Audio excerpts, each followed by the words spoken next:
Welcome, everyone, to another deep dive. And before we jump into today's material, I just need you to do me a really quick favor. Please hit that like button and subscribe to the show right now. Yeah, it really is the best way to support what we do here. Exactly. It genuinely helps us out, and it makes sure you're always in the loop for our upcoming deep dives. And you definitely don't want to miss today's analysis. Oh, absolutely not. We are doing a really comprehensive review of this deeply incisive, incredibly fascinating new ebook. It's titled Bai Zuo, White Leftists and the Woke by Conrad Riker. Such a dense, provocative read. It really is. So I highly encourage you, the listener, to open up Amazon Kindle or Google Play Books right now and just buy a copy. It's one of those texts that will fundamentally challenge how you view the world. Having the source material right there in front of you will just, it'll really enrich what we're about to unpack today. Yeah, 100%. And while you're doing that, make sure to follow the author at Conrad Riker on Substack. That way you can stay plugged into his ongoing, real-time commentary. Right, his Substack is at Conrad Riker, spelled out just like his name. So let's set the stage here. If you've ever, say, sat in a corporate strategy meeting or maybe walked across a university campus or even watched a high-profile court case and suddenly you felt like the people in charge were speaking this completely alien language. Like a language you never learned. Yeah. Exactly. Like they're operating by rules you just don't understand. Well, this book claims to be the decoder ring for all of that. It really does. It aims to decipher the whole thing. Yeah, so our mission today is to thoroughly examine Riker's forensic audit of modern institutional culture.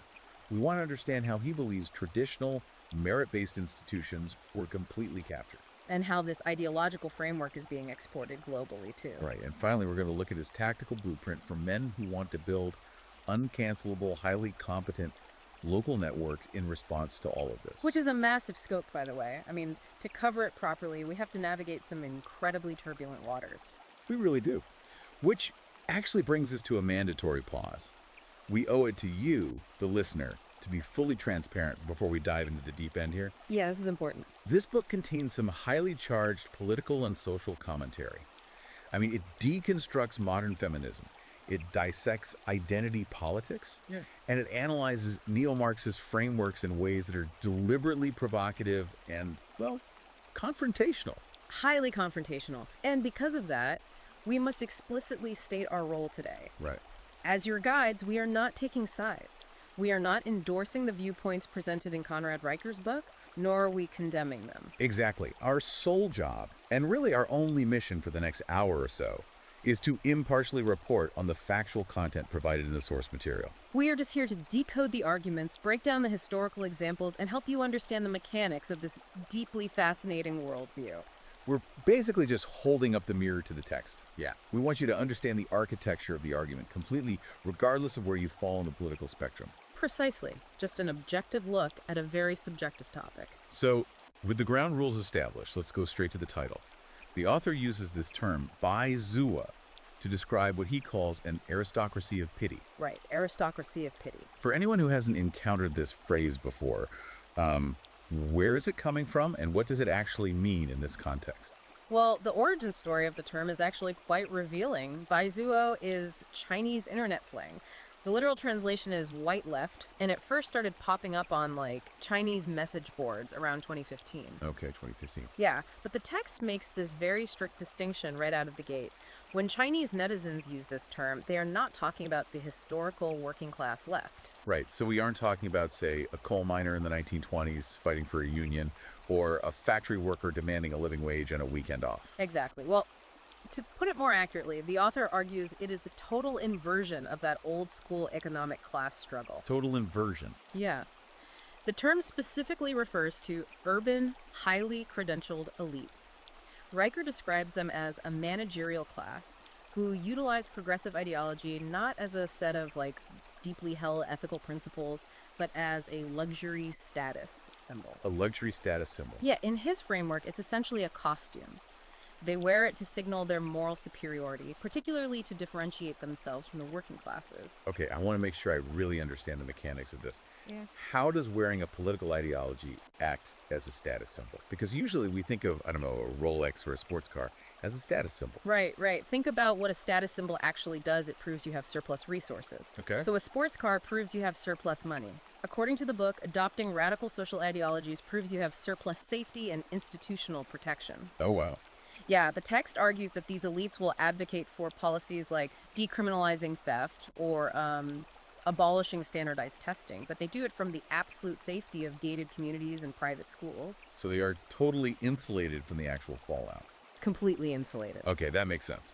It's the ultimate luxury to demand a policy when, for a fact, you will never have to live with the consequences of it. Exactly. And this leads right into what I thought was one of the most compelling questions in the early chapters. Riker frames this whole phenomenon around a forensic audit. He just keeps asking, who pays? Yes, the who pays diagnostic. It's a huge part of his argument. How does he break that down? Well, he claims that the Bai Zuo ideology effectively privatizes virtue while socializing the cost. And to ground this, he provides this massive case study from the corporate world. Oh, the Amazon one, right? Yeah, looking specifically at Amazon's 2020 diversity management training initiatives. Let's break that down, because I think a lot of guys listening have probably sat through very similar corporate trainings. Sure. What exactly happened at Amazon that Riker zeroes in on? The book outlines how this initiative established very specific racial and gender quotas for their leadership development pipelines. Okay, quotas for leadership. Right. The stated corporate goal, the PR line, was to achieve fairness and representation. But the author bypasses all that PR language and looks at the actual metric outcomes. And what did the metrics show?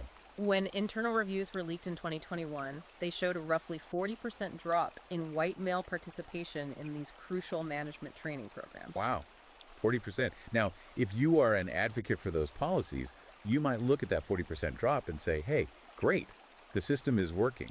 We are making room for marginalized groups. Sure, that would be the standard defense. But Riker looks at it differently, right? Did the company actually improve its output? According to the analysis in the book, absolutely not.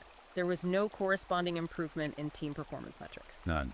None. No spike in efficiency and no increase in profitability tied to this initiative at all. So it didn't actually help the business. The text argues that the policy didn't elevate the overall competence of the company one bit.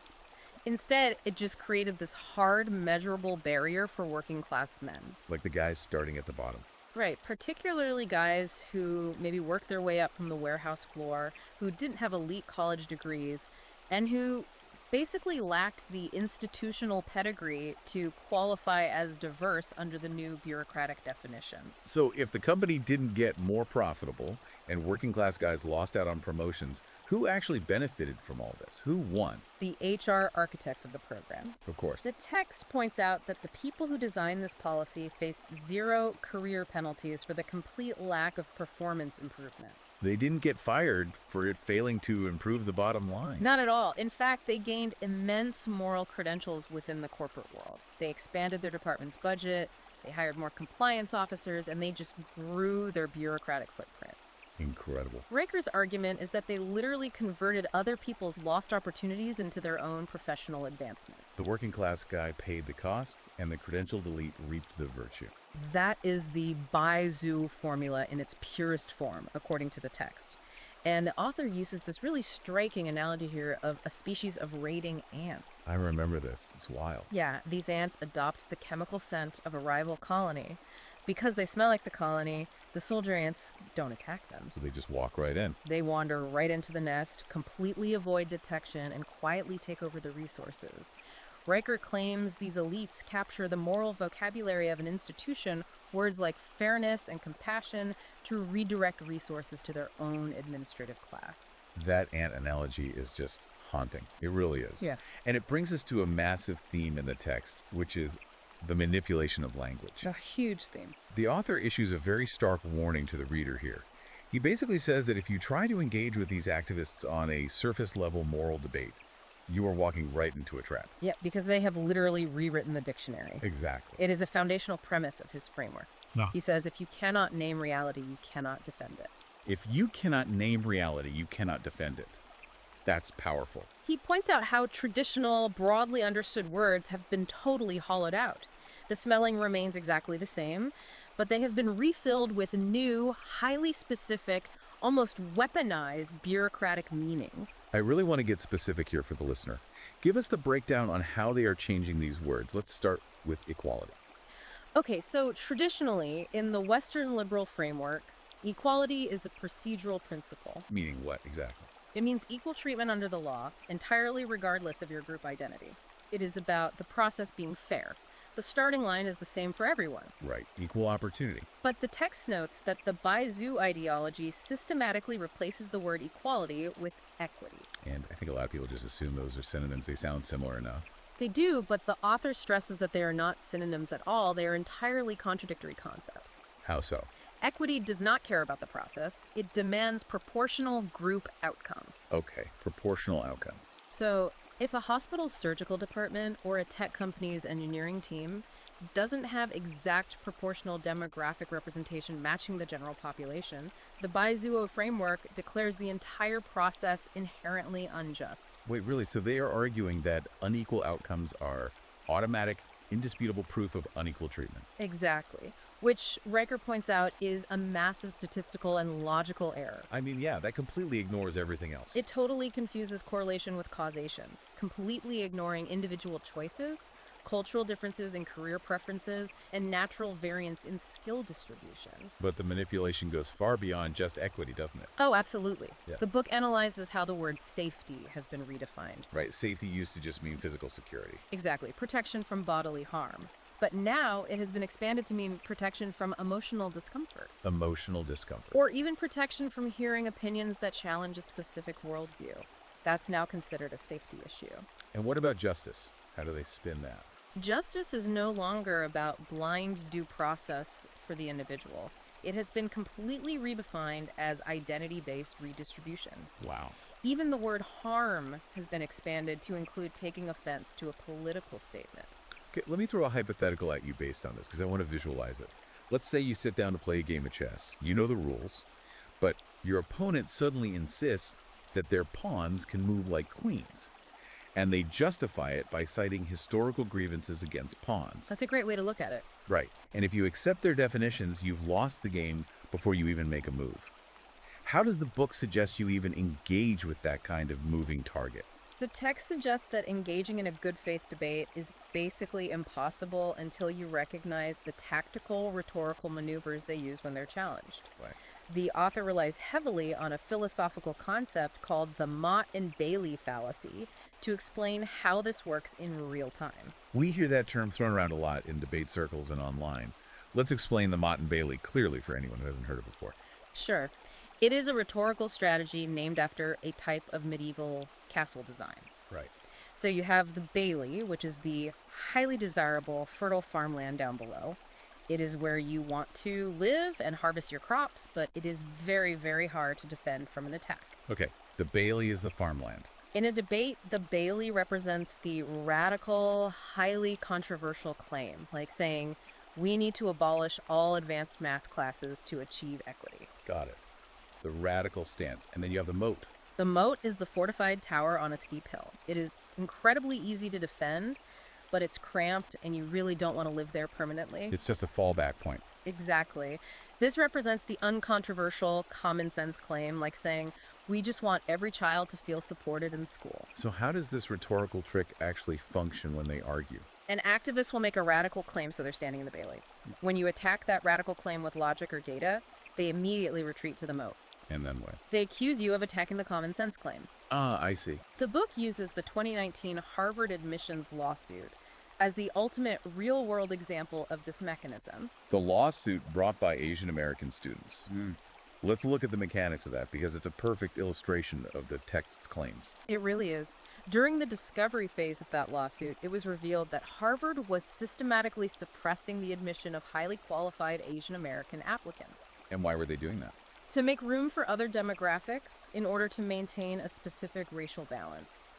The mechanics of how they did this were fascinating. How did they pull it off? They consistently gave Asian applicants artificially low scores on a subjective personal rating metric. A personal rating. Yeah, rating them lower on traits like likability and courage, despite them having the absolute highest academic scores across the board. So that is the Bailey, the radical action of penalizing a specific racial group to socially engineer a class profile. Exactly. Now, when they were exposed and faced intense public and legal pressure, They retreated to the Mott. How did they spin it? The administration's PR defense didn't say, hey, we are enforcing racial quotas. Instead, they claimed they were simply conducting a holistic review. A holistic review. They argued they were just considering the whole person because fundamentally diversity is a good thing for a campus. And the Mott is almost impossible to argue with. Yeah. I mean, who is going to stand up and say, no, I am against looking at a student holistically? Right, nobody. So the attacker looks completely unreasonable, the pressure eases up, and what happens? They go right back to what they were doing. The administration immediately marches back down the hill into the Bailey and continues enforcing the group-based quotas. The author argues that if you don't understand this dynamic, you will constantly be apologizing for attacking the Mott when you are actually targeting the Bailey. That dynamic alone is honestly worth the price of the book. And if we pull the lens back a bit here, this raises a massive question. What's that? If this Bai Zuo ideology, this language manipulation and equity framing, is essentially just a luxury status symbol for HR departments and university administrators, how do massive geopolitical powers use it? That is exactly the pivot the text makes in its second major section. The author investigates whether this ideology is actually a deeply held moral framework or if it is just a disposable tool of state power. And where does he look for the answer? He bypasses the West entirely and uses the Chinese Communist Party as a historical masterclass in how raw power instrumentalizes moral language. Let's look at the history there, because it is wild. The book starts this analysis in 1949. What was happening in China back then? In 1949, Mao Zedong and the Communist Party had just consolidated power. One of Mao's most famous declarations from that era was the slogan, "Women hold up half the sky." Right. Now, if you are a Western progressive looking back at that today, it sounds incredibly modern. It sounds like the ultimate decree of feminist liberation. It really does. It sounds like an early version of a modern diversity campaign. But the author dissects the actual material conditions of the time, doesn't he? He does. China was an agrarian society desperate to industrialize, and they were preparing for potential conflicts with the West. So they needed to build up fast. Yes. The state needed to radically increase steel production, build infrastructure, and modernize farming. To do that, they needed to literally double their labor supply overnight. So it had absolutely nothing to do with personal liberation or women's rights in the way we understand it in the West. Not at all. It was purely about labor extraction. The text argues that the rhetoric was liberationist, but the function was pure extraction. The state effectively said, you are equal to men, therefore you must work in the factories and the fields. But they still had to do everything at home, too, right? Exactly. Crucially, the state did not release women from their traditional domestic duties of raising children and managing the household.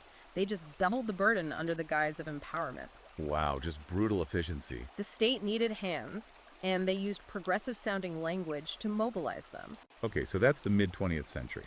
Fast forward to the present day. What happened around 2021 that made the author highlight this as a paradox? The demographic data came back, and it was a complete nightmare for the state. What were the numbers? Decades of industrialization, combined with the extreme pressures of modern urban life, had resulted in a catastrophic birth rate collapse. The fertility rate dropped to roughly 1.3 children per woman. 1.3. And for context, a society needs a rate of 2.1 just to maintain its current population level, let alone grow. Right, so they were way below replacement. So the state looks at a spreadsheet and suddenly realizes they are facing an existential cliff. Because, no babies means in 20 years, there are no young workers to pay taxes, no consumers to buy goods, and no young men to staff the military. Exactly. And the text points out how ruthlessly and quickly the ideology adapts to this new reality. What did they do? The CCP instantly discarded the feminist, women as equal laborers rhetoric that had defined state media for decades. Almost overnight, they pivoted to the three-child policy. Wow, just flipped a switch. But it wasn't just a policy change. It was a total cultural reversal. They launched massive, state-sponsored return to virtue campaigns. What does a return to virtue campaign actually look like in practice? How does a state enforce that? It means state media actively promoting Confucian motherhood. It means celebrating traditional gender roles, emphasizing filial piety, and actively discouraging divorce. That's just... The very same bureaucratic state that previously told women your highest calling is to be an equal worker in the factory was suddenly bombarding them with the message, your patriotic duty is to stay home and produce children for the rejuvenation of the nation. That is a staggering 180-degree turn. It literally gives you whiplash. It really does. And it proves the author's central thesis about the Bai Zuo framework. Which is? That it is not a religion. It is a flexible bureaucratic instrument for managing populations. It has zero intrinsic loyalty to the marginalized groups it claims to champion. So it's just a tool. Yes. The text summarizes it bluntly. When feminism served the goal of industrialization, it was elevated to state dogma. And when it didn't? The moment feminism and modern careerism suppressed fertility below replacement level and threatened the state's survival, the ideology was instantly demoted and replaced with nationalist pronatalism. Now, if I am a guy listening to this, particularly a guy who values traditional family structures, part of me might look at that pivot in China and think, well, maybe that's a good thing. Maybe the state realizes tradition actually works. It's a natural reaction. But Riker issues a massive, flashing red warning to men regarding this specific shift, doesn't he? He does, and it is one of the most complex arguments in the book. He warns men that this state-sponsored return to tradition is a complete illusion. An illusion. He calls it putting a hanfu costume, which is a traditional Chinese garment, on a demographic panic. Let's unpack the difference between actual historical tradition and this modern state illusion. Because that word, patriarchy, is usually just used as a synonym for men oppressing women. How does the book define true historical patriarchy? Riker argues that in a strictly historical anthropological sense, patriarchy was not just a system of unchecked male authority. Okay. It was a deeply ingrained, highly complex system of reciprocal obligation. Yes, the man was expected to lead and protect, but he was bound by massive duties to provide. Right. It went both ways. Crucially, this system was backed by powerful intermediary institutions. Intermediary institutions meaning things outside the government. Exactly. The extended clan, the local church, the community elders, the guild. Both the husband and the wife had very strict socially enforced duties. And they couldn't just walk away. Neither party could easily exit the arrangement without facing severe social ostracization and economic ruin. The community enforced the contract. But the modern state doesn't have those intermediary institutions anymore, right? The book points out that the modern state has spent the last century systematically dismantling those exact institutions because they rivaled state power. Oh, I see. The clan and the church have been completely replaced by the federal bureaucracy and the family court system. Right, the family courts. So now, facing a demographic winter, the state is offering men the aesthetic of tradition. It flatters them. It shows them TikToks and state media images of the traditional submissive wife pouring morning tea. I see exactly where this is going. It's like the state is offering you the steering wheel to a beautiful, classic muscle car. It looks great. It feels great sitting in the driver's seat. Yeah. But what they don't tell you is they secretly kept the remote control to the brakes, the engine, and the locks. That analogy perfectly captures the text's warning. The author analyzes how the legal reality remains completely asymmetrical today. So? The man's duty to provide and protect remains legally enforceable by the state through taxation, alimony, and child support. But his traditional authority within the household is legally suspended. So he carries all the traditional liability with none of the traditional authority. And conversely, the author notes that the woman's ability to exit the marriage is guaranteed, it's legally frictionless, and it's often financially subsidized by the family court system. Man, that's rough. The text argues that the state is essentially trying to trick men into resuming their historical sacrificial roles in order to solve the demographic crisis, while quietly maintaining the modern legal apparatus that makes male sacrifice completely unprotected. Wow. Riker writes a very chilling line here. In this scenario, the modern man does not found a family. He merely fertilizes a fiction for the state to harvest. Fertilizes a fiction. That is a heavy, sobering perspective. And I think it transitions us perfectly into the mechanics of how this operates in the West. Let's talk about the West. We've talked about China, but let's look at our own backyard. How did this specific ideological framework actually manage to capture Western institutions?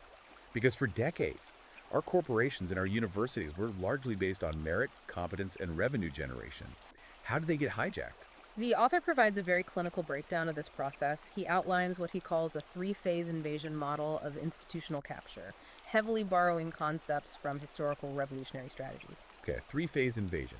He argues that the capture doesn't start at the top, it actually starts in the basement. So phase one is what? Phase 1 is infiltration. So they aren't aiming for the CEO or the university president job right out of the gate. No, because those roles require verifiable competence and output. You can't just fake those. Instead, the activists secure entry-level, historically low-status roles. Like what? We are talking about human resources compliance officers, Title IX coordinators, and diversity committee chairs. Now, I want to pause on Title IX for a second because you brought it up, and I think it's a perfect example of what the book is talking about. It really is. Most people think Title IX is just the law that says a college has to fund the women's volleyball team if they fund the men's football team. Equal access to sports and education.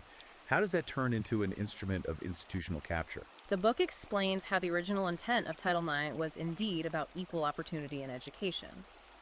But over decades, through administrative bloat and constantly shifting legal interpretations, the Title IX office on a university campus morphed into a shadow justice system. A shadow justice system? Yes.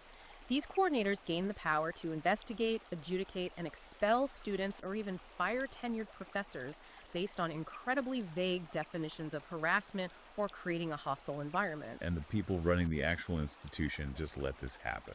This is a crucial point in the book. The author notes that competent line managers, the engineering department chairs, the sales directors, the people actually generating revenue or doing hard research, they tend to completely ignore these HR and compliance roles. They just brush them off. Right. They view them as bureaucratic busy work. They think, let the diversity coordinators send out their emails. I have a bridge to build. But that's a mistake, isn't it? The text argues this is a fatal error. Because while the engineer is building the bridge, the compliance officer is rewriting the rule book on who is actually allowed to cross it. Which leads directly into phase 2 of the model, consolidation. Yeah. Once they are inside the building, what do? They use the hiring apparatus to replicate themselves. A single diversity coordinator mandates that every new hire must submit a diversity statement. Right. Suddenly, you need a committee to review those statements. So they hire 3 more coordinators. The bureaucracy expands to meet the needs of the expanding bureaucracy. And they filter out anyone who disagrees. They embed their ideological prerequisites into the very DNA of the hiring process, ensuring that no one who disagrees with their framework can even get an interview. And then the trap snaps shut. Phase 3, the purge. Yes. Once the bureaucracy is consolidated and has sufficient numbers, they begin eliminating anyone who dissents, no matter how competent they are at their actual job. Wow. And they do this using those manipulated language definitions we discussed in part 1. Let's play that out. How does the purge actually happen in a normal corporate setting? The text notes that they rarely say, we are firing you because you are a political conservative, or we are firing you because you voted for the wrong person. Because that would invite a massive lawsuit. Exactly. Instead, they use the therapeutic language of the Mott and Daly. They tell HR, this manager is creating an unsafe environment, or his insistence on objective metrics constitutes harm to marginalized employees. Unbelievable. Because the Compliance Guild completely controls the definitions of harm and safety, the competent man who built the department has absolutely no defense. And what does the CEO do in this situation? Doesn't the leadership step in to protect their best performers? Riker points out that the CEO almost always surrenders. Really? The CEO is terrified of a public relations nightmare or a targeted social media boycott.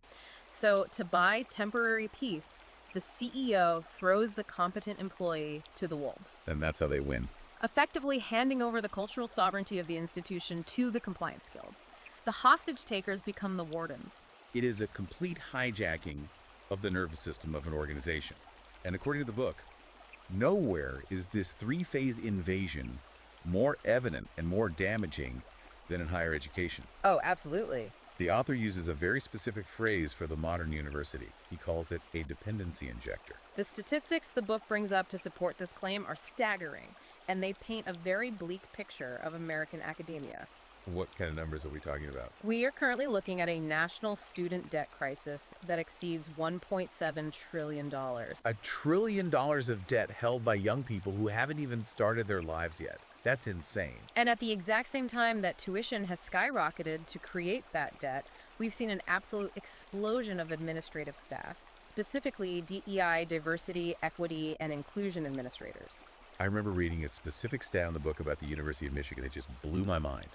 Yes, the author cites a 2021 structural analysis which revealed that the University of Michigan actually employed more DEI staff and diversity coordinators than they had full-time history professors, and in some metrics, they rivaled the engineering faculty. Just think about that for a second.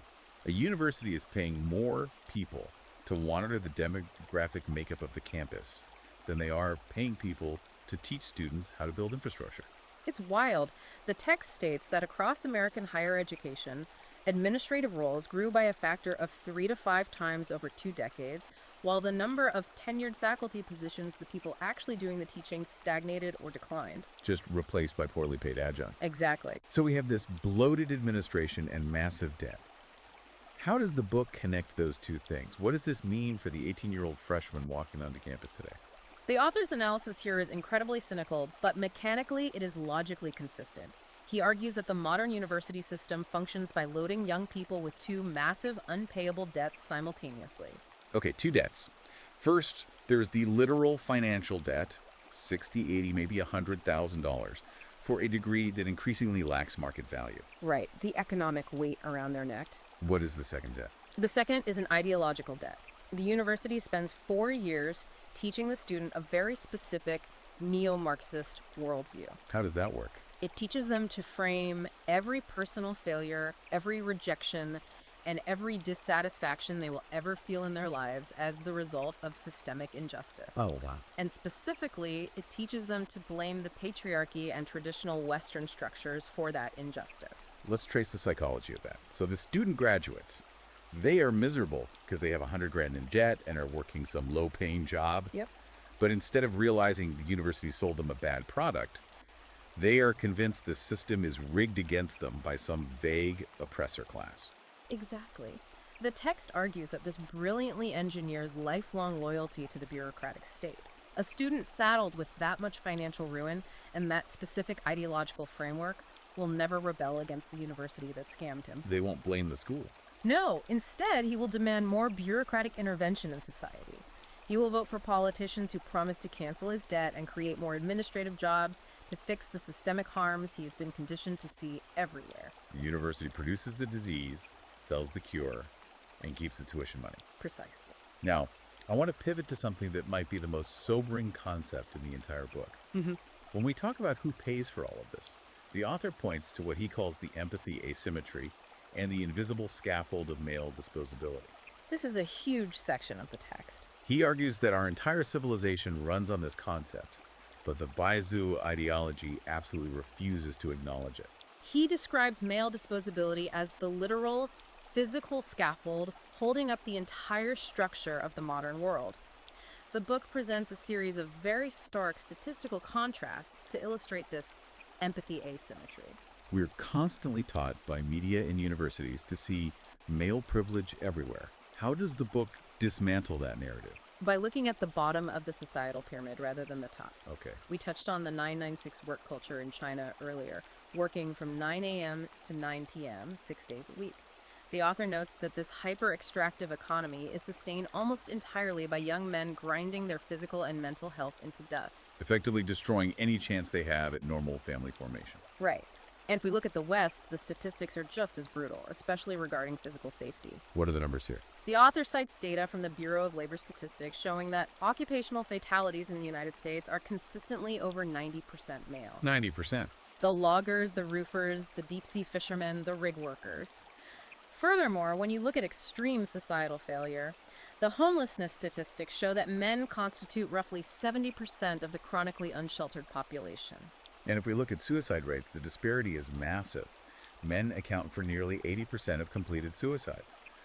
So the author's point is, if this is a patriarchy designed by men to benefit men, it is doing a terrible job for the vast majority of guys. Right. And more importantly, the text focuses on society's reaction to these statistics, or rather the complete lack of a reaction. Yeah. The author argues that society happily consumes this male sacrifice. We consume the tax revenue they generate, the cheap goods their labor produces, the physical risks they take to build our cell towers, and their literal deaths on the job. We just treat it as the basic fuel required for civilization. Exactly. But the moment men try to advocate for their own interests, The moment men attempt to form bonds, create exclusive spaces, or even just point out these statistical realities, the institutional culture immediately pathologizes them. They get labeled. They are labeled toxic, a security threat, or reactionary. The book reaches a very dark conclusion here. In the modern institutional framework, male distress is scenery. It is a mere rounding error, expected and completely ignored. While female distress. Meanwhile, female distress is crisis, requiring immediate, sweeping systemic intervention and entirely new HR departments. Male distress is scenery. That is one of those lines that just stops you in your tracks. I mean, if you think about the news cycle, a story about 50 men dying in a mine collapse is like a one-day story. Yep. A story about a lack of female representation on corporate boards is a decade-long national campaign. The text argues that the Bai Zuo ideology depends on maintaining this asymmetry. If they acknowledge the reality of male sacrifice, their entire narrative of unilateral oppression would just collapse. Which leads us into the psychological motivations of the people maintaining this narrative. We've talked about the state using this for power and corporations using it for HR bloat, but what about the actual everyday activists? The people on the ground. Yeah. What is the psychological engine driving the individual person protesting in the street or shouting down a speaker on campus? The author dedicates a significant portion of the book to analyzing modern activism, and he describes it as a liturgical performance. Liturgical. He argues it is no longer about actually materially fixing the world. It is entirely about being seen as the savior of the world. He uses a very specific religious metaphor here, the monstrance of the self. Yes, referring to the ornate vessel used in Catholic ceremonies to display the consecrated host for adoration. Right. But Riker argues that in this new secular religion of the Bai Zuo, the activist holds up their own grievance, their own performative outrage, and ultimately their own selfie as the holy object to be worshipped. There was a formula in the book that I thought was brilliant. It goes, sincerity is inversely proportional to camera awareness. It is a devastating critique. The text argues that if an activist sets up a ring light to film themselves weeping at a protest, or if they carefully narrate their own arrest for their Instagram followers, the political cause itself has been reduced to a prop. Wow. The outrage is blocked and directed just like a commercial film shoot. The true objective is not policy change. The objective is algorithmic clout, dopamine, and the moral immunity that public victimhood grants you in the modern attention economy. The book uses a very famous news event from 2019 to illustrate how this outrage algorithm actually functions in real time. The Covington Catholic incident. Oh, yes. Let's walk through the mechanics of that because it perfectly illustrates the author's point. It serves as the ultimate case study for his argument regarding the liturgy of outrage. The actual reality of the event was a high school teenager standing completely still at the Lincoln Memorial while an adult activist banged a drum inches from his face. That was the physical reality. But what did the digital reality become? Within hours, a highly edited, context-free video clip was injected into the social media algorithm. The machinery of modern activism instantly recoded that teenager's stillness into an act of profound menace. It's great. His smirk was analyzed as a symbol of historical white supremacy. I remember the media apparatus practically tried to ruin his 16-year-old kid's life over a facial expression. They were calling for him to be expelled, for his family to be ruined. And the author points out the terrifying part. The influencers, journalists, and verified accounts amplifying this destruction weren't deliberating. They didn't care about the facts. They weren't seeking truth or waiting for the full video. They were producing content because speed pays. The digital mob requires a daily sacrificial victim for their liturgy of outrage. And the truth of the situation is entirely secondary to the emotional high of the condemnation. Now, if you're listening to this and you consider yourself a compassionate person, your first instinct might be to get defensive here. We are taught that empathy and compassion are the absolute highest virtues. How does the author justify calling this activism a weapon? This brings us to what might be the most profound philosophical argument in the whole text. The hijacking of mercy. The hijacking of mercy. The author traces the ideological roots of this behavior back to deeply held Western, specifically Christian, instincts. The moral command to love your neighbor, to feed the hungry, to shelter the weak. So he is acknowledging that the root impulse is good. He acknowledges the root, but claims the Bai Zuo movement has severed that deep instinct for charity entirely from the concept of justice. They've taken the moral software of the West and basically hacked it. Oh, so? He argues that true historical justice requires evidence, proportionality, and a willingness to render hard judgments based on behavior. Furthermore, true mercy requires personal sacrifice. You give of your time, your money, your safety. But modern activism operates differently. The text calls it weaponized compassion. How does that actually look in the real world? The book points to activists and politicians who vigorously advocate for policies like defunding local police departments, eliminating cash bail, or implementing completely open borders. Okay. But crucially, they advocate for these policies from the absolute safety of homogenous, high-income, gated communities. Ah, their compassion is entirely theoretical. Exactly. The text argues that they use the suffering of abstract, marginalized populations as photographic evidence of their own elite virtue, but they never personally bear the cost of the policies they demand. Right, because they have private security, they send their kids to private schools, they live behind walls. Beasley. So who pays the cost of this hijacked mercy? We're back to that initial audit question. Who pays? The actual physical cost of these policies, the spike in violent crime, the decay of public transit systems, the strain on local emergency rooms and public schools, is borne entirely by the working class citizen. The people who can't afford to move. Often the working class man who relies on those public systems to get to his job and keep his family safe. The activist basically purchases moral superiority using other people's money and other people's safety. And the mechanism of the trap is brilliant. When a conscientious working class person objects to the policy because of the tangible physical cost to his neighborhood, what happens? They get attacked. The activist immediately accuses him of lacking empathy, of being a bigot, or of hating the marginalized group. The empathy is weaponized to demand total submission from the working class. It is an airtight trap if you agree to play by their moral definitions. Which brings us to the final and, frankly, the most actionable part of our deep dive today. The blueprint for resistance. Right. After laying out this incredibly grim, almost dystopian diagnosis of captured institutions and manipulated language, how does the book suggest men actually respond? Because I imagine a lot of guys reading this book are going to feel a profound sense of anger. The author anticipates that exact reaction. And his first, most explicit instruction to his male readers is, do not fall into what he calls red pill rage. Let's define that, because the internet is full of guys who have just given up and spend all day complaining about the system. Right. Riker warns against the endless scrolling, the ventilating in YouTube comment sections, and the constant consumption of outrage content. He points out that this behavior just spikes your dopamine, but ultimately paralyzes your hands. He actually frames that kind of online resentment as a passive feminine emotion, doesn't he? He does, and it's a very controversial framing. He argues that resentment is the emotion of the powerless. It sits in the dark, complains about how unfair the rules are, and demands that someone else, the state, the politicians, society, come and fix the wound. So what is the alternative? How does a man achieve victory in this framework? The text states that victory requires a masculine transition from complaint to competence. It requires moving out of the formless fog of internet anger and into the hard, undeniable geometry of actually building physical things and acquiring real-world skills. Okay, so let's get into the tactical blueprint. What are the tools? How does a man shift to competence when the entire institutional deck is stacked against him? The book outlines a few specific tactical instruments. The first is a diagnostic tool he calls the sex swap protocol.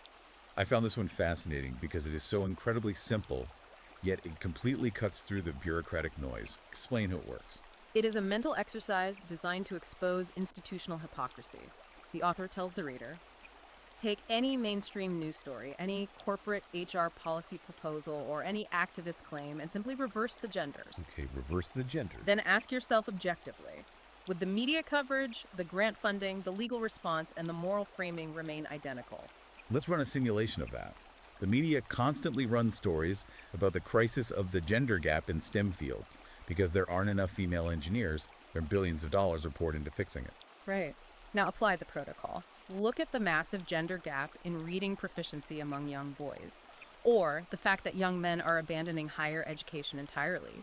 Is that treated as a systemic crisis requiring billions of dollars in new federal departments? No, the cultural narrative often frames it as a failure of boys to adapt. Exactly. Or take a workplace scenario. If a female employee claims that the aggressive tone of a male manager makes her feel unsafe, HR immediately launches an investigation. Immediately. But if a male employee claims the aggressive tone of a female manager makes him feel unsafe, he is likely to be told to toughen up, Yeah. or he's viewed as a problem employee for complaining. Exactly. The author emphasizes that the sex swap protocol is not just a rhetorical trick to win arguments online. It is a precision instrument for a man to calibrate his own perception of reality, allowing him to see the hidden biases embedded in the system's code. What is the second tool in the blueprint? The second tool relies on resurrecting the classical trivium, the ancient educational model of grammar, logic, and rhetoric.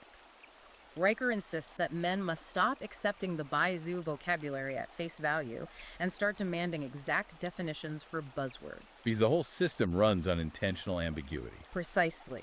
When a corporate VP stands up and says, "Our department is now fully committed to equity," the author instructs the reader to calmly raise their hand and ask, "Could you please define equity?" Force them to say it out loud. Does this mean we are ensuring equal opportunity for all applicants, or does it mean we are mandating equal demographic outcomes regardless of performance? And what happens when you do that? You force them into a corner. Yeah. If they admit it means mandated outcomes, they risk admitting to illegal discriminatory hiring practices. Right. If they retreat to the mott and say it just means equal opportunity, you hold them to that standard when they try to implement quotas later. The text argues that you dismantle the trap by refusing the vague therapeutic language it is built upon. Define before you denounce. Define before you denounce. Yeah. That is a really powerful rule of engagement. But the book doesn't just leave it at rhetorical maneuvers and debate tactics, right? It ends with a very concrete physical solution for men. The concept of building the cell. This is the culmination of the author's architecture for anti-fragility. He argues that true personal sovereignty is not a theoretical concept, and it is certainly not a right granted by a benevolent state. Right. Sovereignty is a daily physical practice, and crucially, you cannot practice sovereignty alone as an isolated individual. Because an isolated individual is easily crushed by a massive bureaucracy. So he advocates for forming a decentralized brotherhood. Yes. He calls it a cell, a highly vetted small group of 3 to 5 men. Not a massive political movement, not a national organization, just a small, tight local network. What does the cell actually do on a day-to-day basis? They meet in person regularly. The author emphasizes physical training together, arguing that sweating and suffering together builds trust exponentially faster than just sitting around talking about politics. That makes total sense. But the core function of the cell is the trading of tangible skills. Real-world, uncancelable skills. Exactly. The electrician in the group teaches the software programmer how to wire a subpanel in his house. The lawyer teaches the general contractor how to read the fine print on a liability clause. So they're sharing expertise. Right. The older father mentors the younger single man on conflict resolution. They make each other harder to kill, both economically and physically. And they pool their resources, right? The book talks about establishing a mutual aid fund. I found this to be the most revolutionary practical idea of the text. It is vital to the strategy of anti-fragility. The cell establishes a private mutual aid fund that acts as a tactical reserve for its members. Like an insurance policy. The book gives a hypothetical scenario. Let's say one member of the cell faces a brutal, drawn-out custody battle, or a sudden corporate layoff, or perhaps a false HR accusation fueled by the very ideology we've been discussing. Normally, that guy is destroyed. He runs out of money, he compromises, he loses. But if he is in the cell, the group deploys the mutual aid fund. They cover his legal retainer. They pay his mortgage for 3 months so he doesn't have to take a desperate plea deal or a terrible job. Wow. The book cites a real-world example of a tradesman who faced a targeted online cancellation attempt. His local network funded his legal defense and literally covered his service calls for a month so he could fight the defamation without losing his livelihood. They basically built their own decentralized insurance policy against cancellation. The author emphasizes that this requires a massive psychological shift. A man has to stop being a consumer, someone who just consumes content, consumes outrage, and relies entirely on massive supply chains for his survival. He must become a producer. A man who builds physical objects, repairs broken systems, and cultivates a network of absolute mutual loyalty. The book has a line summarizing this that is just a mic drop moment. You cannot cancel a man who knows how to fix a boiler in January. It perfectly encapsulates the thesis. If your value to society is material, verifiable, and backed by a loyal brotherhood, you are effectively immune to deplatforming. HR can't fire you if you own your own tools and have your own clients. You cannot cancel a boiler repairman in winter. That is the ultimate defense against the aristocracy of pity. It really is. So, to summarize the massive, complex journey we've been on in this deep dive, Yeah. We started by decoding the manipulative, shape-shifting language of the Bai Zuo, understanding how words like equity and safety have been weaponized. Right. We examined how the state uses demographic engineering, treating progressive ideology like a disposable costume to extract labor, and then discarding it when the birth rates collapse. The China example. Yeah. And then we walked through the three-phase capture of HR departments in universities, transforming them into ideological dependency injectors. And we ended with Riker's actionable, tactical call for men to refuse the paralysis of rage, define their terms using the trivium, and build uncancelable, highly competent local networks. It is a comprehensive and undeniably confrontational mapping of the modern institutional landscape. The author leaves no stone unturned. But as we wrap up, I think the text leaves us with a lingering, provocative question to consider regarding the future. Let's hear it. Leave us with something to chew on. The author clearly demonstrates how states and massive corporations treat this progressive Bai Zuo ideology merely as a disposable tool, a luxury costume they wear during times of peace and excess, but instantly discard the moment a real existential crisis hits. Well, We saw it with the demographic collapse in China. Right, the pivot to tradition. So the question is, when that inevitable day of crisis comes to the West, when the pensions go unfunded, when the power grid falters, when the state suddenly realizes it needs actual physical builders, engineers, and soldiers rather than diversity coordinators and email job administrators, what will happen to the millions of people who built their entire identities, their careers, and their self-worth around this bureaucratic illusion? When the aesthetic of pity is no longer funded, will they have the actual, tangible skills needed to survive the rebuilding of civilization? Or will the harsh, physical reality of the world simply leave them behind? That is a staggering thought to end on. A massive thank you to everyone for joining us on this exploration today. I want to enthusiastically remind you one more time. Pull out your phone, go to Amazon Kindle or Google Play Books right now, and purchase Bai Zuo, White Leftists and the Woke, by Conrad Riker. Definitely. Dive into the text yourself, test the arguments, and see how they hold up to your own experience. And be sure to stay connected with the author's ongoing analysis by following his work directly. Absolutely. Go follow @Conrad Riker on Substack. And finally, if you enjoyed this conversation, please don't forget to hit the like button and subscribe to our show for more in-depth deep dives just like this one. We'll catch you on the next one.